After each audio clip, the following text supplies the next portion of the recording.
सब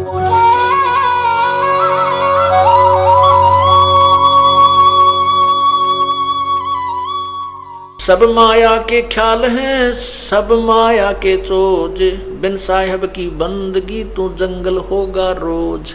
ओहो, ये जो राम नाम नहीं रटते, इस माया काल की माया के ही सब चोज माने आपको झूठा सुख दे रखा है। इस झूठे सुख में, इस माया के जो आनंद को आनंद मानते हैं, कार होगी, कोठी होगी, घूटी ला ली, ताश खेल लिया, इधर उधर बकवाद कर ली, नाच गा लिए, कहते हैं ये माया के चोज हैं तुझे यहाँ मूर्ख बनाए रखने के लिए। और भगवान की भक्ति के बिना फिर ये सब ठाठ बाट छोड़ करके जंगल में रोज बनेगा।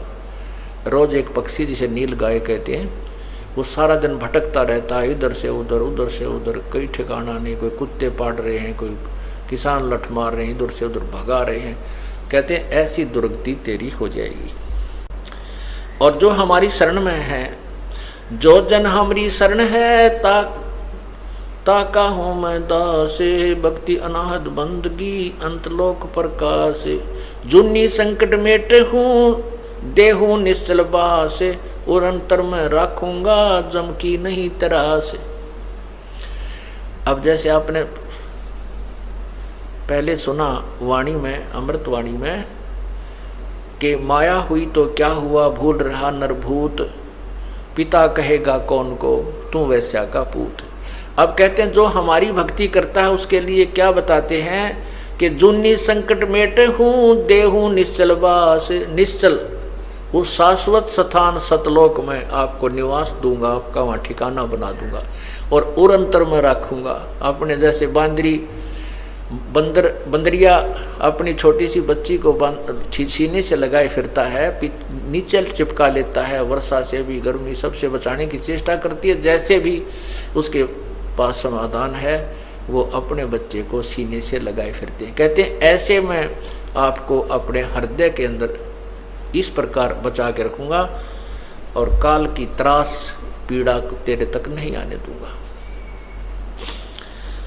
जुन्नी संकट मेटे हूँ, देहू निश्चल बासे, उरंतर में राखे हूँ जम के नहीं तरासे। इस माटी के मैल में मगन भया क्यों मूडे, कर साहेब की बंदगी उस साई को ढूंढ। उस साई को, ओए होए। तत्ब्रह्म गीता जी के अध्याय नंबर 8 के मंत्र नंबर 1 में कहा है कि किम तत्ब्रह्म, किम अध्यात्म, किम अधियज्ञ और किम अध्यात्म पुरुषोत्तम। कि वो किम कौन सा, वो तत्ब्रह्म जिसके विषय में आपने 7वें अध्याय के 29वें श्लोक में कहा है कि तत्ब्रह्म को उस भगवान को जानने के बाद, उस ब्रह्म को जानने के पश्चात, और सारे इस आध्यात्मिक ज्ञान को समझने के उपरांत, और सभी कर्मों के बारे में जिसको जानकारी हो जाती है तत्व ज्ञान समझकर,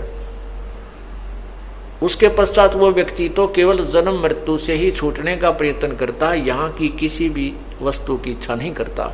उसके विषय में 8वें अध्याय के प्रथम मंत्र में अर्जुन ने पूछा कि फिर कौन है वो तत्ब्रह्म, वो परमात्मा, वो भगवान कौन है, वह भगवान कौन है, जिसके विषय में आपने 7वें अध्याय के 29वें श्लोक में कहा। 8वें अध्याय के 3रे श्लोक में गीता ज्ञानदाता भगवान कहता है कि वो परम अक्षर ब्रह्म है, वो परम अक्षर ब्रह्म है।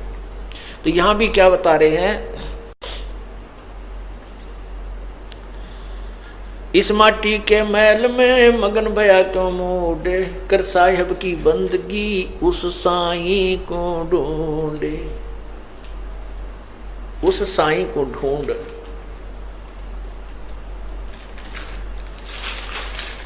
उस परमात्मा, उस साई माने उस भगवान को,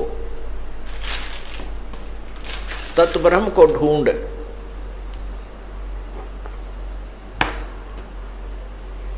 अब उस परमात्मा को कैसे ढूंढना, जैसे गीता जी अध्याय नंबर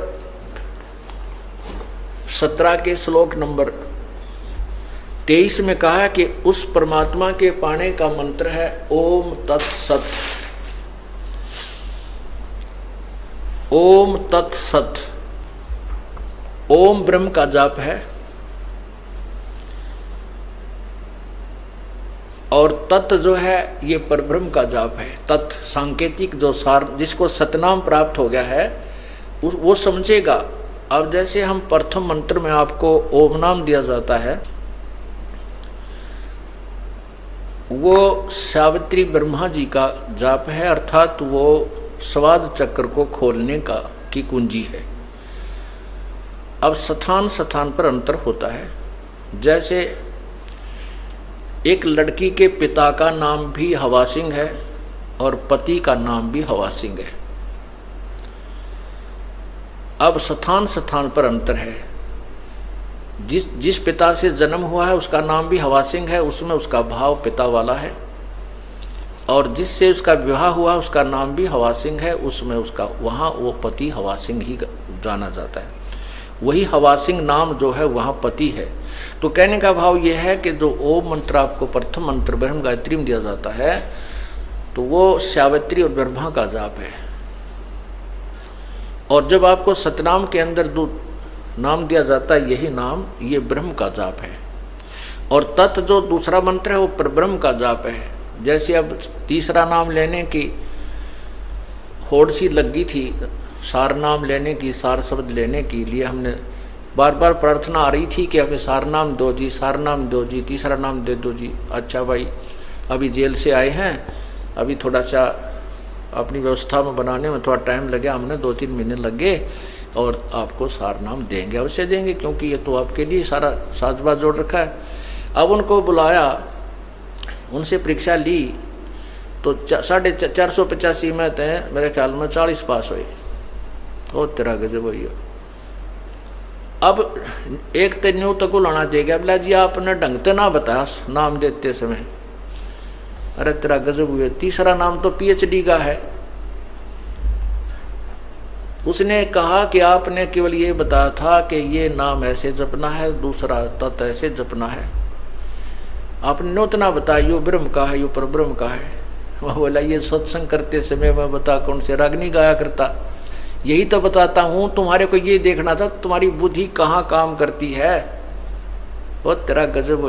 और फिर मन ने उलाना देने आपने ढंग से ना बताया है, यह भी उलाना उठूंगा भाई। आए सत्संग में बताता हूँ, हर बार कहता हूँ कि तत् यो ब्रह्म ओम ब्रह्म का जाप है, और तत् जो दूसरा मंत्र ये परब्रह्म का जाप है, और तीसरा पूर्ण ब्रह्म का जाप है। और फिर भी उलाना मेरे सिर पे। और तेरा पहली क्लास की बातें करते हो बच्चे, कोई बात नहीं, इसलिए आपको बार बार बुलाया गया है और ये अभ्यास आपका होगा। तीसरा नाम देना तो परमात्मा ही देना है, और उसमें फिर आपके पास समय भी नहीं है। जैसे उस दिन 485 नाम लिखा गए थे, 285 भाग गए, 200 रह गए, 200 में थे 20-30 वो पास हुए, वो भाग्य उनके पास एक दिन और रुकने का समय नहीं था। रोहतक गए, रोहतक तो निकल गए उधर के उधर, कदे फिर घर के छो माजा। अरे पुण्यात्माओं, परमात्मा पाने के लिए ये नाम तो ऋषि महर्षियों को नहीं मिला जिन 88-80 हजार वर्ष तक तप किए, और आपको एक दिन और रुकने में परमात्मा निकटाव थे और वो भी छोड़ के भागे। तो फिर तीसरे नाम के योग्य भी हो कहाँ गए? अपनी नमज आप टटोल लिया करो एक आदि पर कि हम कितने योग्य हुए हैं। सार नाम अब्राहिम सुल्तान अधम बलक बुखारे का बादशाह था, उसने घर त्याग दिया। परमात्मा ने कहा था बेटा जा बेशक तो अपना राज्य भी कर, भक्ति कर। तो उसने कहा नहीं पिता, नहीं परमात्मा, अब तो बच्चे संभाल लेंगे, वो सियाने हो गए, अब उस नरक में नहीं जा सकता, और मुझे अपनी लकड़ी तोड़ कर बेच करके मैं अपना व्यवस्था कर लूँगा। करना तो पड़ेगा काम, लेकिन यहाँ कर लूँगा, अपनी मजदूरी करके अपना पेट निर्वाह करके अपनी भक्ति करता रहूँगा। तो उसने ऐसा ही किया, एक झोपड़ी डाल ली, जंगल में लकड़ी तोड़ लावे बेच आओ बस बाजार में, और बैठ कर अपना 5-4 दिन उन खा ले, फिर एक दिन एक इठड़ी एक बंडल फिर तोड़ के डाल जाओ। इस तरह अपनी भक्ति कर रहा था। प्रथम मंत्र दिया, फिर सतनाम दिया प्रभु ने, फिर सार नाम के लिए, क्योंकि सत्संग में सुनता रहता था, फिर कहा भाई सारनाम भी दिया जाएगा, सारनाम के बिना मोक्ष नहीं हो सकता।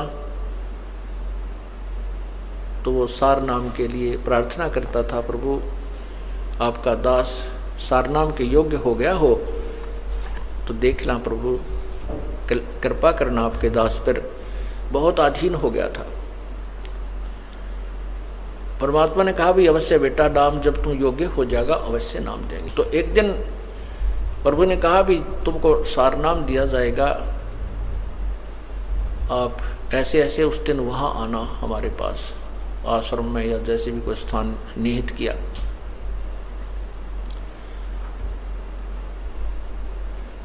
अब उधर से परमात्मा ने अपनी एक शिष्या से कहा बेटी, क्योंकि जहाँ परमात्मा रहते थे, क्योंकि सतगुरु ना जाने कितनी बार आए हुए हैं, वो केवल कबीर नाम से प्रकट हुए हैं, कति आम्या सामी तो अब मैं भगवान हूँ और वो सारा अन्य उनमें भी आए हैं और कुछ दिन अतिथि रूप में रहे हैं। उनके विषय में कोई ये नहीं बता पाया कि ये कौन थे, कहाँ के रहने वाले थे। प्रश्न करा करते थे भी आप कौन हो, कहते संतों के बारे में ज़्यादा नहीं खोजबीन नहीं करनी चाहिए। इस तरह वो गुप्त रूप में काफ़ी समय तक 10, 20 वर्ष, 50 वर्ष कहीं रह जाते थे, फिर चले जाते थे, अपने अन्य रूप बना कर भी आते रहे। तो वो वहाँ एक आश्रम सा बनाकर प्रभु रहा करते थे, एक झोपड़ी सी डाल के। तो वहाँ बुलाया उनको के, और उसमें प्रवेश करने से पहले 5-4 मकान आते थे और वो एक ही गली थी उसमें एंट्री करने की, और उसमें 5-4 जो मकान थे उनमें से एक मकान अपने भगत का था। तो उस लड़की से कहा बेटी अब के ये भगत आएगा सारनाम लेने के लिए, उस दिन बता दिया, उस दिन आना, क्योंकि वो गुरु वचन पर चलता था, भगत गुरु वचन पर चलते थे, उसी दिन आना था। परमात्मा ने कहा बेटी अब ये ऊपर से आए ना, यहाँ तेरे मकान के नीचे से गुजरे तो इसके ऊपर एक बाल्टी गारा के कीचड़ की, पेशाब पशु भैंसा का, पशुओं का, गायों का, बकरियां का गोबर गार मिलाकर इसके ऊपर ओझ दिए, ऊपर तक उलेट देना। और इसकी फिर क्या प्रक्रिया हो, इस गारा के मिट्टी के कीचड़ के डलने के उपरांत इसकी क्या प्रक्रिया हो वो मुझे बताना, यो तुझे कैसा व्यवहार करे। तो उस लड़की ने ऐसा ही किया। इब्राहिम सुल्तान जी आ रहे थे, ये बल्ख बुखारा के बादशाह थे जिन्होंने राज रूज त्याग करके अपना एक साधारण से व्यक्ति का जीवन जी रहे थे, भक्त का। अब जैसे आपको बताया था कि विकार मरे मत जानियो जो भूबल में आग, बहुत अधीन था, नम्रता भी बहुत थी, आता था सत्संग में जब भी जी साहब जी सर। अब ये तो परीक्षा होगी जब पता चलेगा हम कितने नम्र हैं, कितना क्रोध और काम और लोभ त्याग गया है, जब सामने चीज होगी जब पता चलेगा। तो वो आ रहा था, उस लड़की ने वो एक काम किया, ऊपर तक वो पूरी बाल्टी ठोक दी उसके ऊपर, और तब उसने नुकती ला ला करके देखा ऐसे, तो बहुत गुस्से में कहने लगा कि यदि आज मैं राजा होता तुझे वो सजा देता दुनिया देखती, तेरी आंखें फूट गई हैं क्या, आते जाते नहीं दिखाई देते तुझे। अब वो लड़की थोड़ी सी देर के बाद नहा धो कर अपने वहाँ भी पहुंच गई आश्रम में। तब पूछा बेटी वो किया आपने फार्मूला प्रयोग? बोले हाँ जी किया। तो क्या क्या प्रतिक्रिया हुई भक्त की? उसको नहीं पता था कि ये कभी राजा भी था, लड़की को नहीं मालूम था कि ये राजा था, क्योंकि वो नहीं बताता था। तब उसने पूछा, लड़की ने अपने परमात्मा से, गुरुदेव से कि हे भगवान क्या ये राजा था? तो उसने, गुरुदेव ने यानी परमात्मा ने, कबीर जी ने कहा क्यों बेटी क्या बात है कि जब मैंने इसके ऊपर बाल्टी डाली ना, पानी का कीचड़ डाला, तो मेरे से खुद क्रोध में कहने लगा यदि आज मैं राजा होता, अगर आज मैं राजगद्दी पर होता, राज्य ना छोड़ा होता तो तुझे वो सजा देता, यहाँ संसार देखता। बेटा बेटी बस यही देखना चाहूँ था मैं, इसकी नब्ज देखना चाहता था, ये तीसरे नाम के योग्य हुआ है कि नहीं। ठीक है बेटी, राजा था ये, और बहुत बड़ा राजा था, इसने बहुत ही कुर्बानी की है। तब वो सत्संग के उपरांत जब भी गुरुजी विराजमान हुए आसन पर और कहा भी आ जाओ जिसने सार नाम लेना है, वो उठकर गया, प्रार्थना की कि आपका दास सार नाम के योग्य हो गया हो तो दया करियो प्रभु। तो परमात्मा ने कहा नहीं बेटा, अभी तू राजा है, भक्त नहीं बना है। वो कहता नहीं गुरुदेव, नहीं, मैं तो बिल्कुल आपकी कृपा से, आपके कहने से ही उसी दिन से राज को त्याग दिया है मैंने। परमात्मा बोले नहीं, मैं जो कह रहा हूँ वो सही है, तू राजा है। और फिर कहता नहीं जी आप, नहीं जी बिल्कुल नहीं। तो कहते हैं गुरु के सम्मुख वचन नहीं कहे, सो से रहनी गहनी सुख लय। यह भी उसकी कमजोरी थी, ये कहना कि नहीं जी नहीं जी, जो गुरु जी कहे कहा जी जरूर, कोई उसको गहराई से सोचे कहाँ बोल रहे हैं संत। तो परमात्मा ने कहा जा बेटा, 1 वर्ष के बाद उस दिन आना, 10 ज्यादा नहीं। तब वो चला गया। वो सोच गया भाई बात कोई गड़बड़ जरूर हुई है, गुरुजी ने मुझे ऐसा कैसे कहा। फिर अपने अंदर टटोला झांक गया, अपने अंदर झांका वो, मेरे से ऐसी कौन सी गलती हुई, मैंने ऐसा कौन सा काम कर दिया, ऐसी क्या बात हुई। खूब सोचा साची करता करता, कभी ना कभी तो दिमाग में आती है वो गलती की, सामने तो आवेगी घूम फिर के। तो उसके मन में आया हो ना हो उस दिन उस बहन ने कीचड़ डाला था, कहीं मैंने उसको कुछ कह दिया। फिर उसने सोचा गुरुजी को क्या पता, फिर वो काल घुमा दे। कहने का भाव यह है 1 वर्ष में उसको इतनी तड़फ लगी सार नाम प्राप्ति की, और ज्यादा तड़फा, रोया, ये भगवान मैं पापी आत्मा हूँ, जिस परमात्मा के पाने के लिए मैंने घर भी छोड़ा, सब कुछ त्याग दिया और वही नहीं मिला मुझे नीच को, तो ये जीवन व्यर्थ हुआ। तो बहुत विनम्र हो गया, अंतःकरण के अंदर बहुत ज्यादा विनम्रता, रोने से परमात्मा की ज्यादा भक्ति की। 1 वर्ष के बाद वो फिर उस दिन निर्धारित दिन को आया। तो परमात्मा ने कहा बेटी आज फिर वही फार्मूला करना इसके ऊपर और इसकी प्रतिक्रिया बताना मुझे। दूसरी बार जब वो आया, बल्ख बुखारे का बादशाह उसी स्थान से गुजर रहा था, उस लड़की ने ऊपर से उसी प्रकार वह कीचड़ डाल दिया। तब वो कहता है कि, तो वो लड़की कहती है भाई साहब मैंने दिखे को नहीं, आप दिखाई नहीं दी, माफ करना, कौन हो आप, और मेरे से गलती होगी, माफ करना। कहने लगा बहन ये कोई बात नहीं, ये तो मिट्टी के ऊपर मिट्टी ही डाली है, ये 5 तत्वों का शरीर भी मिट्टी है, ये भी कुबाड़ा है, आपने इसके ऊपर कुबाड़ डाल दिया, कोई बात नहीं, नहीं ना धो लूंगा, क्या बिगड़ गया इन कपड़ों का। इतनी विनम्रता उसके अंदर आई। तब वो परमात्मा के चरणों में पहुंचा। फिर तो उल्टा चला गया, वो कितना नदी नहर में जाकर नहाया धोया, कपड़े धोए, सुखा सुकू का फिर आया। आना था उस दिन, तो चरणों में बैठ गया। तब लड़की से पूछा परमात्मा ने बेटी आज क्या गतिविधि थी उस भगत की। आज उसने जी ऐसे ऐसे कहा कि कोई, मैंने तो कहा भाई साहब गलती होगी, मैंने दिखाई नहीं दी, माफ करना। वो कहने लगा नहीं कोई बात ना बहन, माटी पर माटी ये तो डाली है, इससे क्या फर्क पड़ गया, मिट्टी पर मिट्टी ही डाली है, अब धो के नहा धो के आ जाऊंगा, क्या फर्क पड़ गया। तब परमात्मा से उसने फिर अर्ज की कि प्रभु आपका दास सार नाम के योग्य हो गया हो तो क्षमा करना, दान करना दाता। तब वो कहते हैं कि हाँ बेटा आज तू नाम के योग्य हो गया, आज सार नाम तुझे दूंगा।